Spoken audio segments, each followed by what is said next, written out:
कभी शंकर भगवान के फोटो का दर्शन करिएगा। शंकर भगवान ने अपने मस्तक पर चंद्रमा को कब धारण करा? चंद्र पूर्ण था,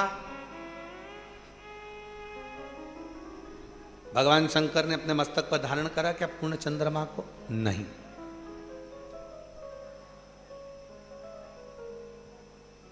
चंद्र आधा हो गया, क्या शंकर भगवान ने उस चंद्रमा को अपने मस्तक पर धारण करा?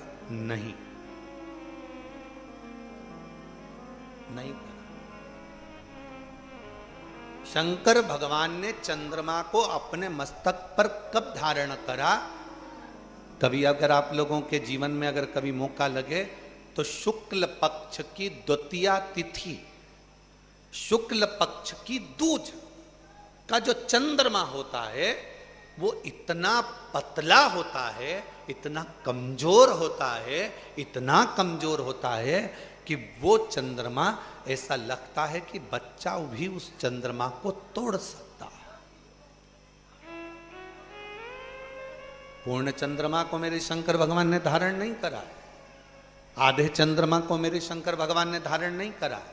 शंकर भगवान ने चंद्रमा धारण वो करा जो शुक्ल पक्ष की द्वितीया का था। शुक्ल पक्ष की द्वितीया का जो चंद्रमा होता है, द्विज का जो चंद्रमा होता है, एकदम पतला, एकदम कमजोर, एकदम शिथिल, एकदम समाप्त होने वाला ऐसा पतला सा चंद्रमा, ऐसा दुर्बल सा चंद्रमा, ऐसा कमजोर सा चंद्रमा शंकर भगवान ने अपने मस्तक पर धारण करा। क्यों? भगवान शंकर से पूछा, स्वयं ब्रह्मा जी ने पूछा कि तुमने चंद्र को धारण नहीं करा, चंद्र पूर्ण था तो धारण नहीं करा। शिव जी ने कहा जब वो पूर्ण था चंद्रमा, तब उस चंद्रमा के अंदर अहंकार था कि मैं सब कुछ कर सकता हूँ, जगत को प्रकाशित कर सकता हूँ। आधा था चंद्रमा, तब भी उसको लगा कि मैं सब कुछ कर सकता हूँ, जगत को प्रकाशित कर सकता हूँ। और जब चंद्रमा द्विज के दिन आया, शुक्ल पक्ष में की द्वितीया तिथि थी, उस दिन चंद्रमा को लगा कि अब मैं बहुत कमज़ोर हो गया हूँ, मेरे पास कुछ नहीं बचा, मैं बहुत शिथिल हो गया हूँ, मेरे में चमक भी नहीं बची। तब उस चंद्रमा ने शंकर भगवान को पुकारा, तब शिव जी ने उस शिथिल कमजोर चंद्रमा को अपने मस्तक पर धारण कर।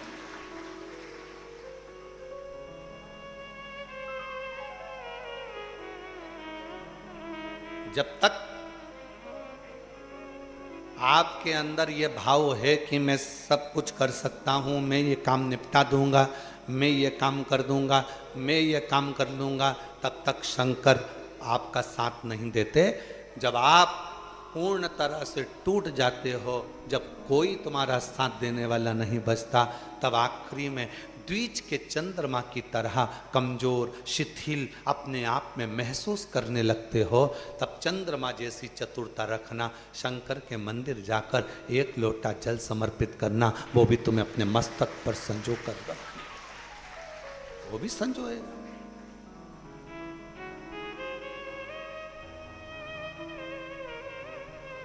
महाराज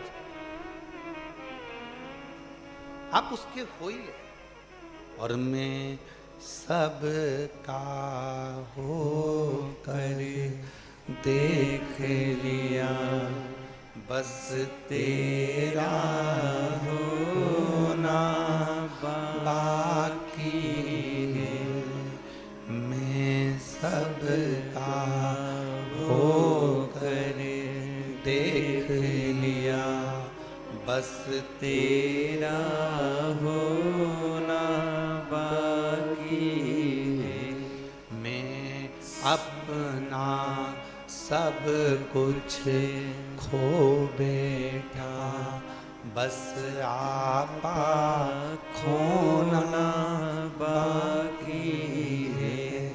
मैं अपना सब कुछ खो बैठा, बस आपा खोना बाकी है।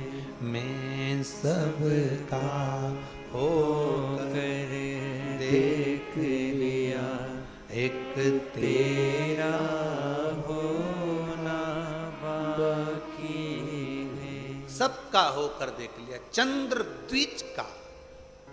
मैं अपना सब कुछ खो बैठा, एक आपा खोना बाकी। मैंने अपना सर्वस्व खो दिया, मेरे पास कुछ नहीं बचा, मेरी चमक चली गई, सब कुछ चले गया। मैं दर दर फिर के देख लिया, कोई ना किसी का साथी है। मैं दर दर फिर कर देख लिया, कोई ना किसी का साथी है। मैं सबसे मिल के देख लिया। इस भजन की सबसे सुंदर लाइन है ये, मैं सबसे मिल के देख लिया, बस तुझसे मिलना बाकी है। मैं सबसे मिल कर देख लिया, बस तुझसे मिलना बाकी है। सबसे मिला, सबसे संबंध जोड़े, सबके पास गया, सबसे अपना दुखड़ा जाकर रोया, सबसे अपने दिल की बात करी, सबसे विनय करी, सबसे निवेदन करा, कोई नहीं मिला। मैं सबसे मिल कर देख लिया, बस तुझसे मिलना बाकी है। केवल एक तू बचा है, तुझसे मिलना है, और तुझसे मिलने के लिए तेरी कसम, तुझसे मिलने के लिए तेरी कसम, एक मुलाकात जरूरी है। सबसे मिला, कोई ने धन लिया, कोई ने संपदा ली, कोई ने समय लिया, कोई ने व्यवहार लिया, कोई ने व्यापार लिया, सब ने मुझे निचोड़ लिया।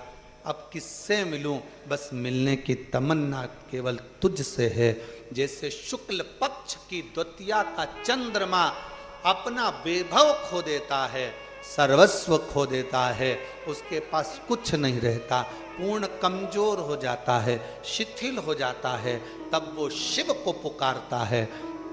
और शंकर भगवान, कितना सुंदर प्रसंग है सोमनाथ जी की कथा का। श्राप लगा था चंद्रमा को, खुद के ससुर का, दक्ष प्रजापति का। चंद्रमा का शरीर गलने का श्राप था। चंद्रमा का शरीर इसलिए आज भी धीरे धीरे गलता है, फिर बढ़ता है। गलने का श्राप था, सब कुछ गल चुका, आखिरी में केवल थोड़ा सा विग्रह द्वितीया का चंद्रमा जितना ही थोड़ा बहुत बचा था, और उतने में उसने पुकार लिया, उतने में उसने पुकारा।